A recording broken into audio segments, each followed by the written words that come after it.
जीवन के संघर्ष की कहानी आज हम आप सबको बताने जा रहे हैं। जीवन कैसे संघर्षों से बीतता है और संघर्ष में जीने का मतलब कुछ और होता है।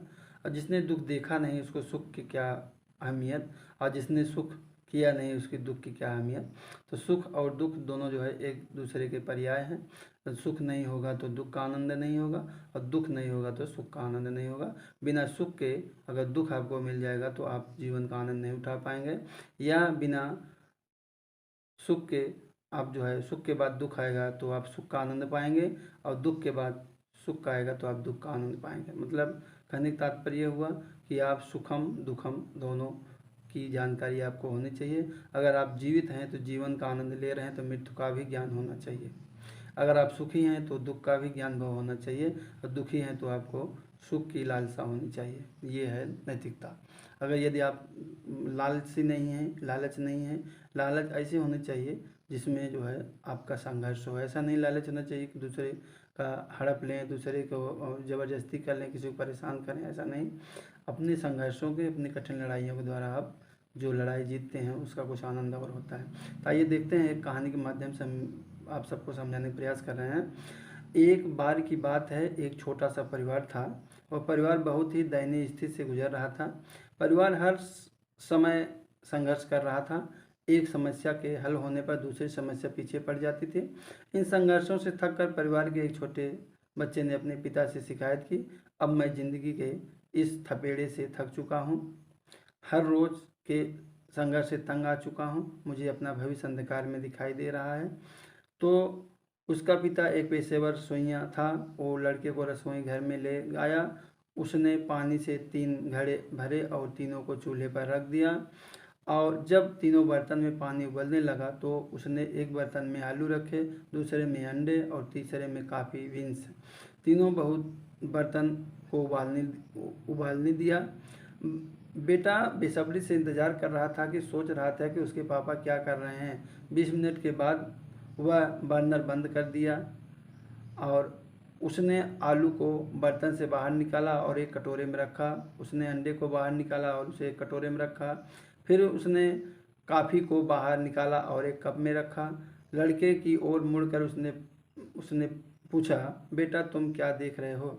आलू, अंडे और कॉफ़ी, उसने झट से जवाब दिया। करीब से देखो और आलू को छुओ। लड़के ने छुआ और कहा कि आलू नरम हो गए हैं। और उसने लड़के को एक अंडा लेने और उसे तोड़ने के लिए कहा। तो खोल को तोड़ने के बाद उसे कठोर उबले हुए अंडे को देखा। अंत में उसने लड़के को कॉफ़ी पीने के लिए कहा तो उसकी मंद सुगंध उसके चेहरे पर मुस्कान ले आई। पिताजी इसका क्या मतलब है? लड़के ने पूछा। फिर पिताजी ने समझाया कि आलू, अंडे और कॉफ़ी बीन्स, इन तीनों को एक ही प्रतिकूलता यानी उबलते पानी का सामना करना पड़ा, और हर एक ने अलग तरह से प्रतिक्रिया दी। आलू मजबूत कठोर था, लेकिन उबलते पानी में यह नरम और कमज़ोर हो गया। अंडा नाजुक था, जिसके अंदरूनी भाग भी रक्षा एक पतला बाहरी आवरण कर रहा था। उस उबले अंडे में अंडे के अंदर का हिस्सा सख्त हो गया। और इसी प्रकार काफ़ी बीन्स भी अलग थे। उबलते पानी के संपर्क में आने के बाद इन्होंने पानी को बदल दिया और ज़बरदस्त काफ़ी बनाई। तो उसने अपने बेटे से पूछा, कुछ तुम किस तरह के हो? उसने अपने बेटे से पूछा, कुछ तुम किस तरह के हो? जब प्रतिकूलता तुम्हारे दरवाजे पर दस्तक देती है तो तुम कैसे प्रतिक्रिया देते हो? क्या तुम एक आलू हो, या एक अंडा हो, या काफ़ी बीन्स हो? ये सवाल पिता ने अपने बच्चे से पूछा। तो इस कहानी के माध्यम से क्या शिक्षा मिलती है, इसको देखिए आप।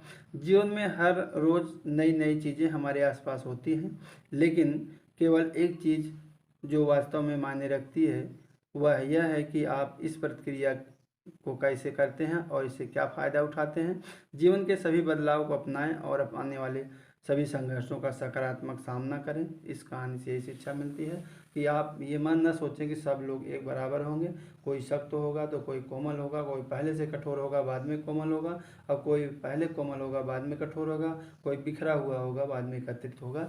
इससे शिक्षा मिलती है संसार एक जैसा नहीं है और सभी लोग जो है अलग थलग हैं, तमाम विकृतियाँ हैं।